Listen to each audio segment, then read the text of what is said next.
Hey there, welcome back to Liz and Sandro's Marketing Podcast. I'm Liz Hirsch here with Sandro Galindo. We cover all things digital marketing, social media, SEO, and more in order to help your small business grow. We are back after a quick spring break week off from recording. Today we are going to be talking about some of the privacy changes that we're seeing unfold on different social media networks. Correct, Liz. So last time we were speaking, the last week we recorded, talked about online privacy in 2018. Yeah, so in that episode, we talked about Cambridge Analytica and some of the fallout from that. I know we speculated that some changes were coming down the pipeline, and yeah, we've seen some big ones unfold over the last 2 weeks. Correct. And let me just rant. It just really came out of nowhere. One of the big ones is Instagram is locking down their access to third parties, user access, people who are following you, people who have unfollowed you. You know, we all have seen those people that come to Instagram and they follow you right away and then they unfollow you just to build up their numbers. Somehow they have 30,000 followers but only follow 200 people, and you're one of the lucky 200 people that they're following. Yeah, that's because they'll unfollow you later on. So we had software and paid services that would monitor that for us and would unfollow people that would do that for us. And that happened all automatically without you having to go in and do some of that unfollowing, right? No, actually, there probably is services. There probably are services like that. I'm sorry. Okay. But there are people that we did want to continue to follow. And every Monday was a day for us to do that. We would go in and see who unfollowed us and see if we were following them and maybe unfollow them. The service we use is called Audience, and I'll have a link in the show notes, but it doesn't matter anymore because they can't do anything anymore.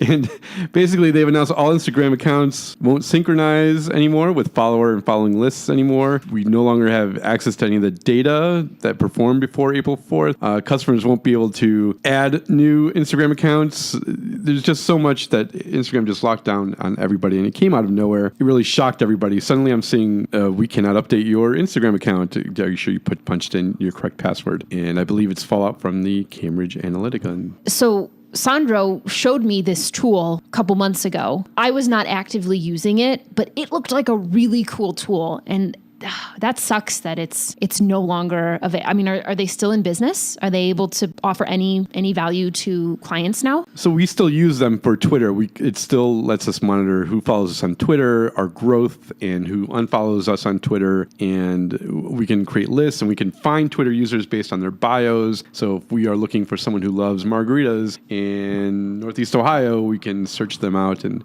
start following them, mass following them, things like that. I don't know how much longer we'll be able to do that, because Twitter's made some of their own changes. Definitely locking down, unfortunately. But all of our Instagram accounts are just sitting there dead in the water now. So I'm hoping at some point Instagram allows somebody, maybe even there, I would pay for this service to see what kinds of changes, what kind of growth we're seeing. Well, and it makes you wonder what was that tied to? Because what's the harm in seeing whether or not someone follows you and then unfollows you? It makes you wonder what else was being collected through that action that Facebook is trying to clean up and bring some more layers of privacy to their social networks. It just kind of makes you wonder. Yeah, and like I said, it came out of nowhere, so I believe maybe they're just overreacting right now, but maybe they'll allow it slowly back in. Maybe they're just taking a look at something, because it just happened recently, April 4th. And then explain that Twitter change as well, because I think we've both been feeling the effects of that. Yeah, and we mentioned this, I believe, in the past, but third-party services can no longer retweet from multiple accounts the same tweet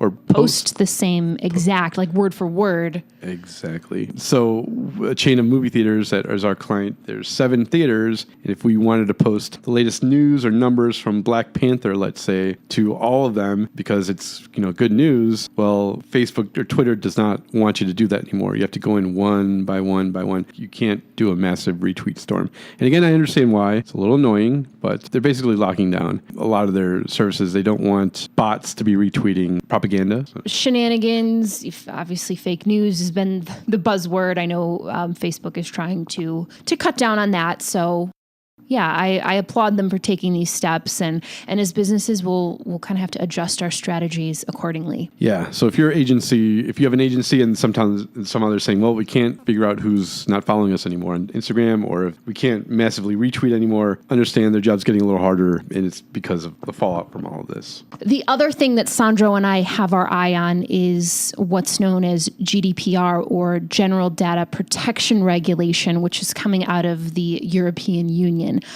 From what we understand, and again, we have kind of a preliminary understanding of this, but this is legislation that's come out of the European Union. It was passed in 2016.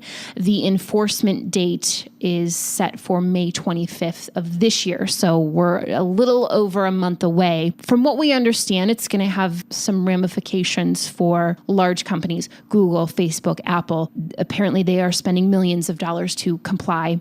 The legislation, as I understand it, is very broad. We don't know how it's actually going to be enforced, and there's some confusion. Obviously, it's coming out of the EU, so how is it going to be enforced here in the States?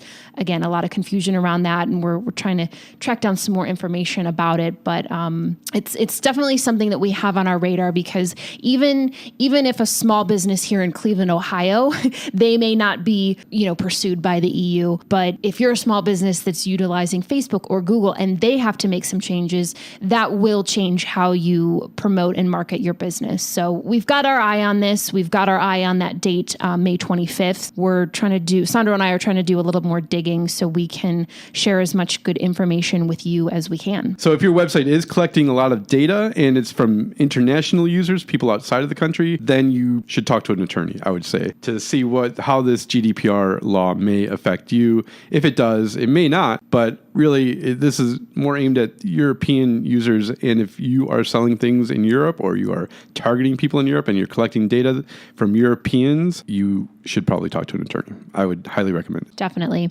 So more to come. I think even just in the last 2 weeks, as this May 25th deadline approaches, I'm starting to see more and more articles about it, and I think we'll get some clarity. So stay tuned. We will have more information for you about that. We will obviously continue to keep an eye on Facebook, Twitter, Instagram, and any changes that they roll out that affect these third-party programs like Hootsuite and Buffer, and how it's going to affect our job as marketers to get the word out. So much more to come on this. Yeah, and please let us know how it's affecting you. We mentioned a few weeks ago that Facebook is no longer allowing you to target people who happen to be gay, lesbian, bisexual. Our client has a series of movies for Gay Pride Month in June, and guess what? We cannot target people who are gay and lesbian who may want to come and see these films, right? So if you are being affected, give us a shout. Let us know how. If you have any questions, we'd love to hear that too. Of course, you will find us on Twitter, Facebook, Instagram. Those links are in our show notes and on our website. And we'll also throw in our email address. We'll give you a shout out. We'll give you a link to your website, all that good stuff. Liz, anything else? I think that's all for today. More to come on this topic. Yeah, definitely. For sure. Thanks for joining us, and we will see you next time.